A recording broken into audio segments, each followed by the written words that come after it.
Good afternoon and welcome to our special Street Fighter documentary. I'm now delighted to be joined online by the one and only Damian Chapa, who played the character Ken Masters in the Street Fighter movie back in 1994.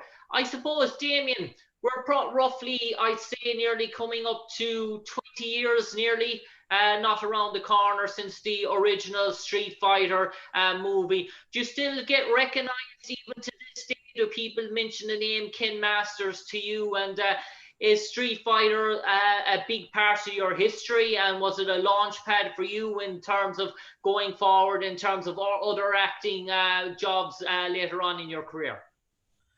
Well, Street Fighter came a little bit after Blood In, Blood Out. Blood In, Blood Out was my first film that I was starring in with director Taylor Hackford. And Blood In, Blood Out really started my career. It was a film that really launched my career. But then afterwards, I was offered Street Fighter by my agent at the time. And when I heard who was in the film, I passed on it because I was trying to get this type of, I wanted to be a really serious actor. And when I heard what the film was about, I didn't have anything against it. It just wasn't something that I was really interested in at the time when I was younger to, be in a kind of a game film. But then my son came to me and said, Dad, what are you doing? This is Capcom. You have to be in this. And I said, well, look, it's really, I wanted to, try to get to the serious aspect of acting and this and that. So my agent called me back and says, are you in? I said, well, let me think about it. He goes, you know who's in the movie? I said, yeah, you said Jean-Claude Van Damme. That just wasn't doing anything for me, as an actor. And then he said, Raul Julia's in the film. And then when I heard that Raul Julia was going to be in the film, that was it for me. I said, I'm in. When do I fly? And so next thing you know, I'm flying to Thailand. It was great.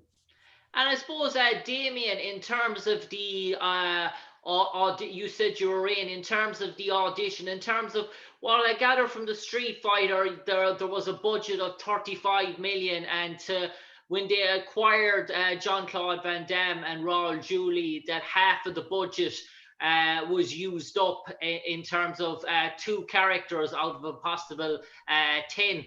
So basically, you were supposed to originally signed up, you were supposed to go for martial arts training and stunts and choreography and a good lot of that training in advance, but that didn't really happen, did it?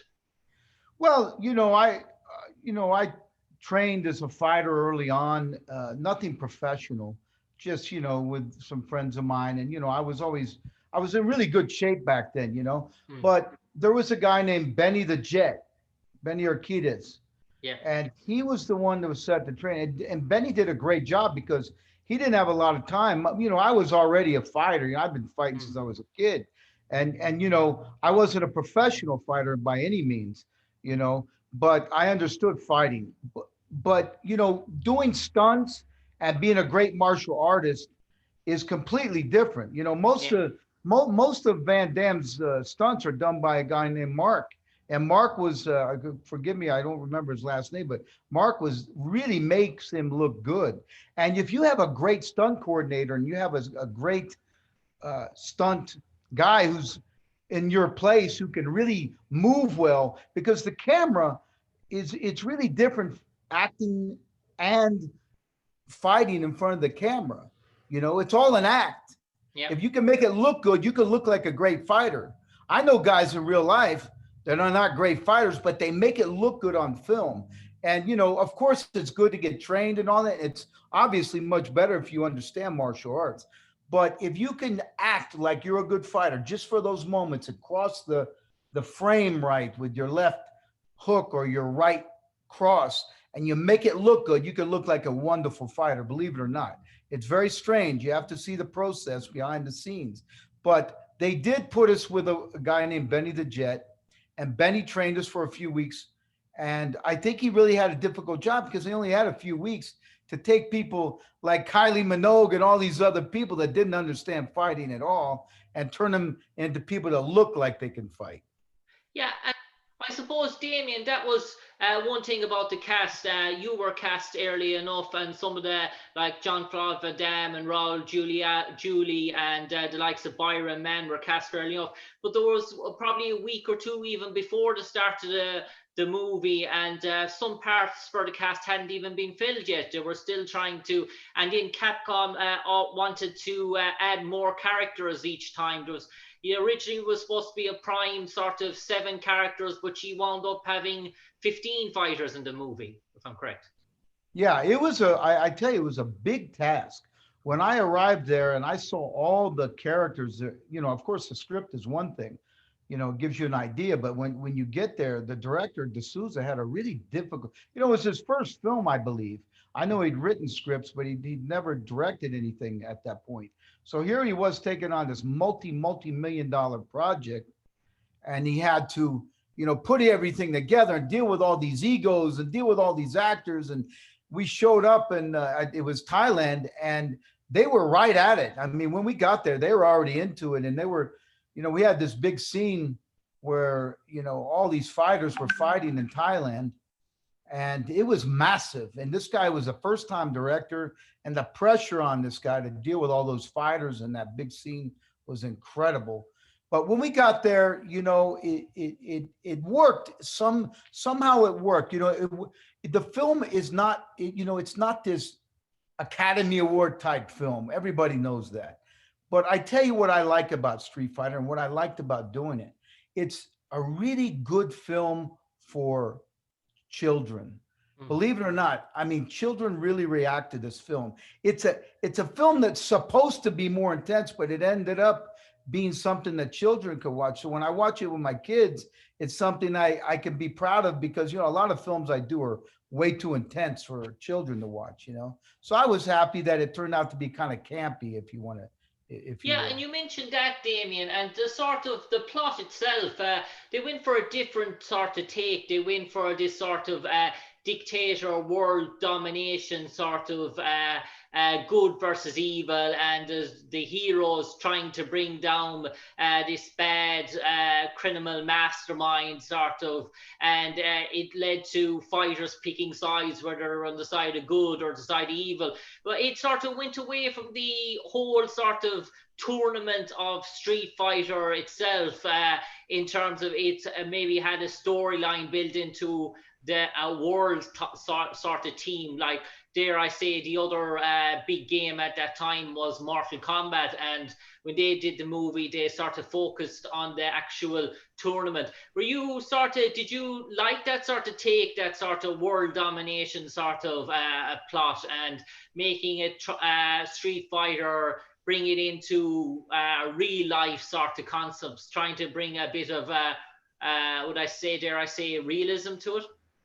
Well, I have to say that the way I perceive the film, and the way, when I read the script versus the way the film turned out, to me, it was very different, because I agree with you. It was supposed to be more of this, like the game, and like the people expected it to be, like the Street Fighter series. But the way it turned out to be, it was very campy and comedic, and there was a real innocence to it.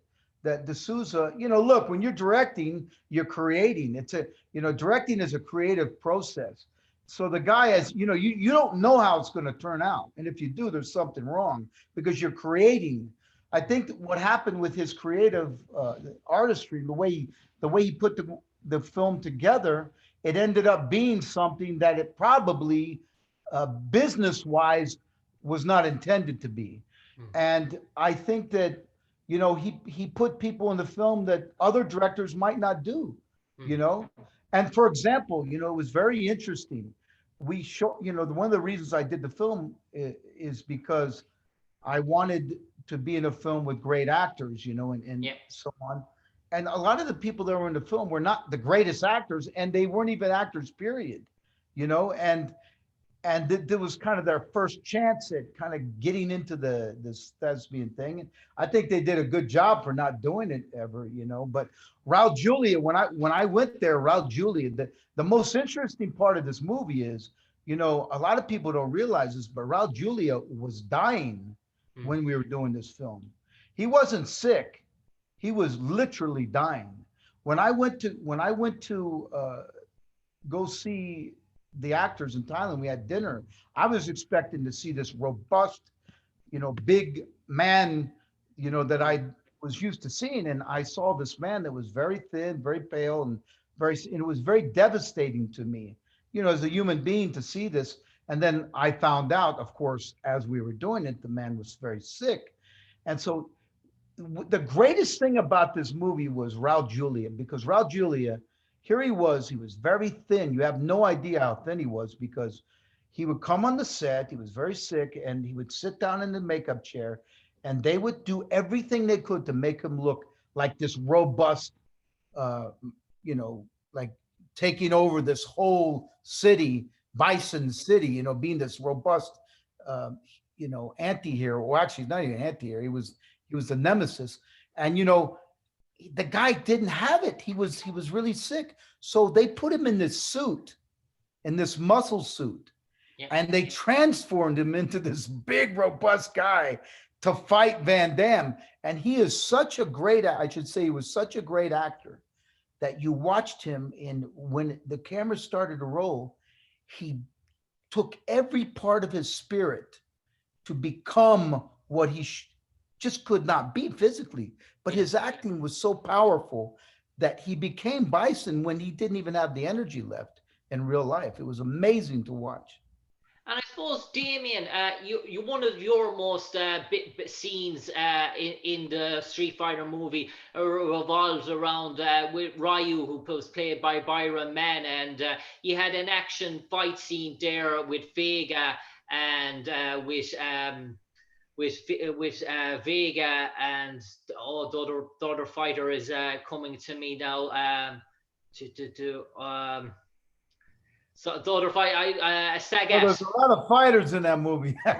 Vega and Sagat, yourself and Yeah. Ryu had a sort of fight scene in that, and that went off quite well. And what was the working most of the time? You worked around with Byron Mann and who played Ryu, and was that a good? You seem to have a good chemistry on set, the two of you. Well, there was a lot of filming. It was, I can't remember exact amount, but I think it was close to 2 months we filmed. And we started out filming in Thailand, and it was really hot in Thailand, and the smog was really bad. I got to tell you, the smog at the time, I don't know what it's like now, but you could see it in the air. It was really, and I was a bit asthmatic, so it really got to me, the air, and you're doing all these fight scenes.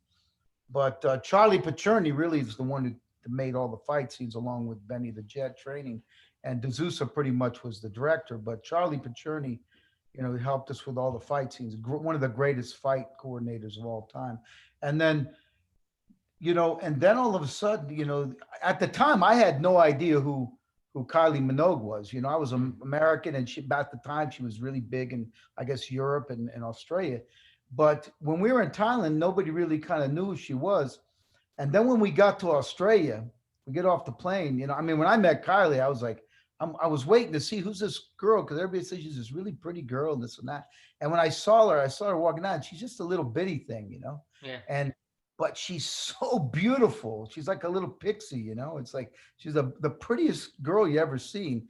And then, but really, nobody, the Americans, we really didn't know her very much. But then when we got to Australia, it was like watching Elvis get off in, Memphis.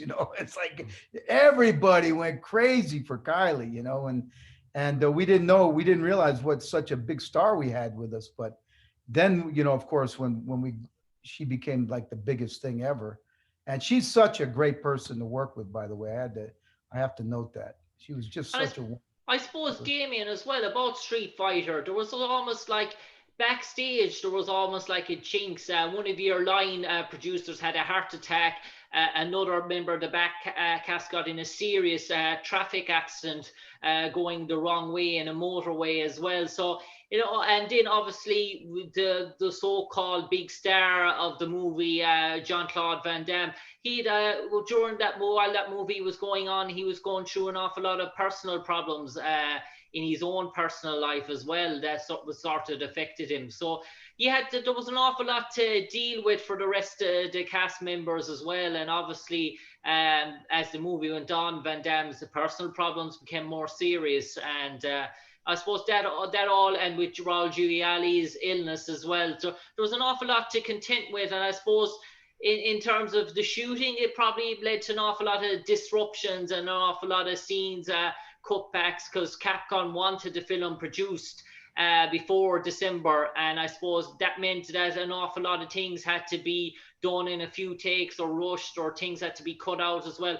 So I suppose while the Street Fighter was very good and a sort of enjoyable, the in product, there could have been a lot more as well if it hadn't been for that sort of time pressure that was put on and all the personal problems that happened, and oh God forbid the fatalities as well.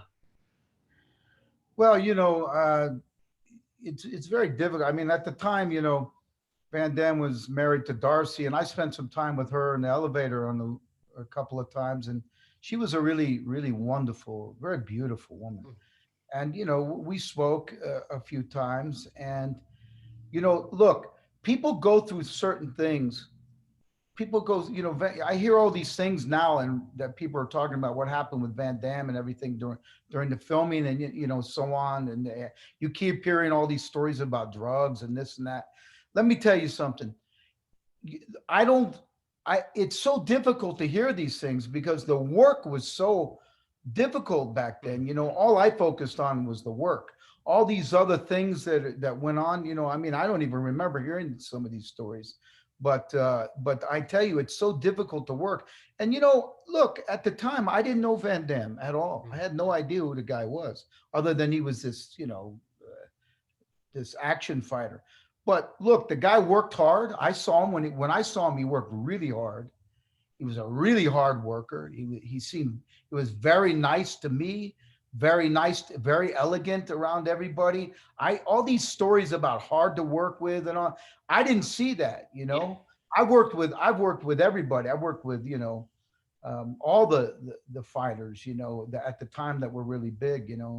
And I did Under Siege with Yeah. Seagal and had a great time with him. He was a great guy to me. You hear all these stories and all this gossip, but I didn't see Van Damme be a problem. You have to understand, people talk, it's a very political thing going on in Hollywood. Yeah. And when you're working, you might say something that somebody doesn't like, that's a different political belief. Next thing you know, you're no good anymore because you don't believe the way they do. It's just like what's going on in my country right now in the US. It's like, you can be people can begin to talk about you and make up all stories about you just because they don't like the way you think politically. So all this kind of gossip and what it was like to work, how hard it was work with Van Damme, I never saw anything but good things from him, believe it or not, on the set. I saw him work really hard. And, his wife was a really beautiful, he's divorced from her now, but Darcy was a really beautiful woman and really a very kind person. I had a great time with all of them, to be honest with you. And I suppose, Damien, if in terms there was in the future sort of a Street Fighter series on an adaptation, a 21st century remake on it, in terms of a series on Netflix, or possibly obviously with the new Mortal Kombat movie coming out in January 2021, there'll obviously be a cry from the Capcom family and for another sort of Street Fighter movie. Would that be something you'd be keen on if a cameo role came up about, or to play a role and adapt yourself in the Street Fighter sort of franchise, that whole sort of universe? Is it something that still holds a close memories in your hearts, your time playing Ken Masters? Well, for me, I look at things, I'm sort of an optimist. I am so blessed to have the career I had. It's very difficult to become an actor in Hollywood. You're dealing with so many political aspects. You're dealing with so much competition. You're dealing with so much nepotism. You're dealing with so many aspects of that are against you that I was so lucky that, look, I came from the Midwest and I moved to New York when I was younger. And then when I left New York, I said, I was doing a lot of theater in New York. That's all I did was theater. And then I joined the Navy, and I was in the Navy on 3 different ships. And, I was kind of like I guess you call it blue collar guy, growing up. And then when I became an actor, I was so happy just to work. And the kind of money you can make, doing something that you love, it's incredible. So for me, any work that I get, I'm very, very lucky and very fortunate. And I don't look at it as anything other than work. To me, I love it. When I can work, it's great. So people make offers to me all the time. And if I like the way the script's going, or the way the elements, the director and everything, why wouldn't I do something with such a cult classic film? People love Street Fighter. And the ones that don't, that's okay too. Not everybody's going to like Street Fighter, but there's a lot of people that love that movie. It became sort of a cult film, I suspect, Yeah. if I may say.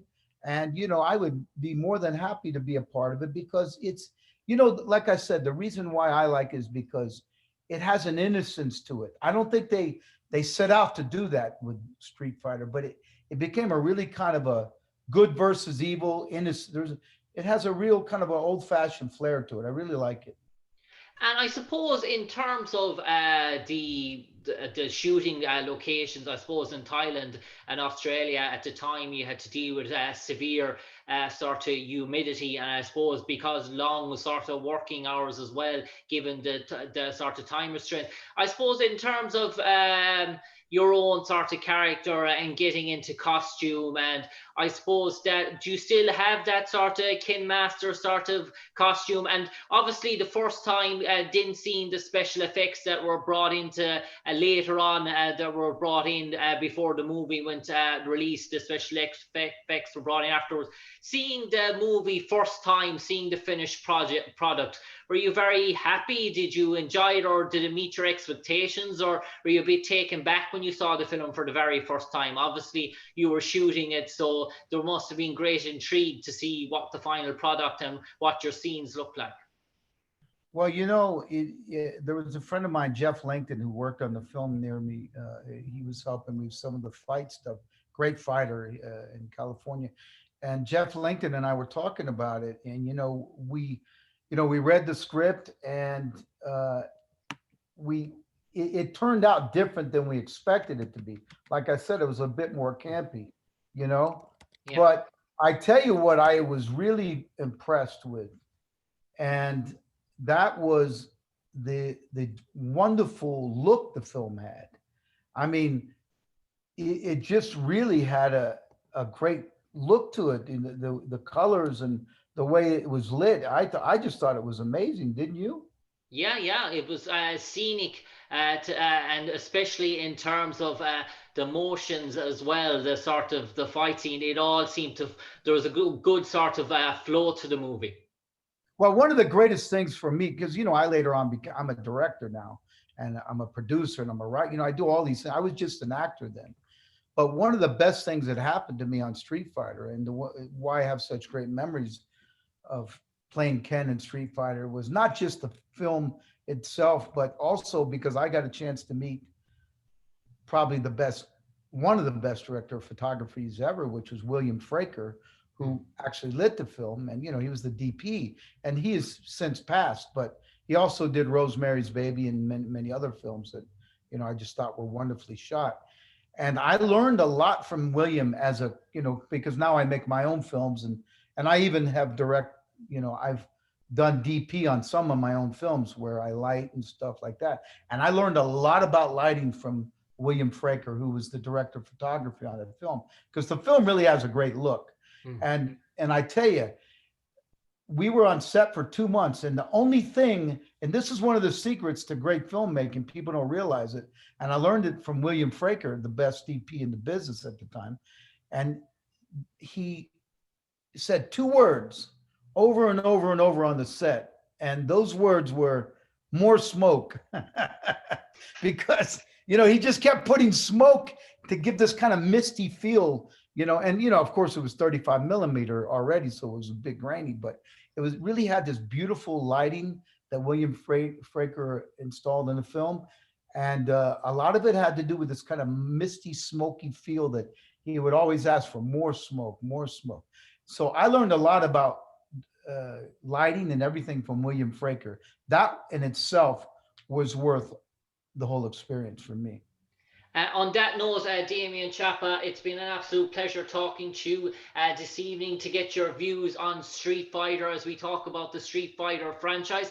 Damian Chapa played the iconic good guy Ken Masters in the Street Fighter movie in 1994. And Damian, no doubt we'll see another retake of Street Fighter in the 21st century, but you will always be part of the Street Fighter alumni. You are the very first King Masters, and whatever King Masters follows in your footsteps has great boots to fill, as the saying goes. But Damian, a pleasure talking to you this evening, and God bless. God bless you, and I love Ireland.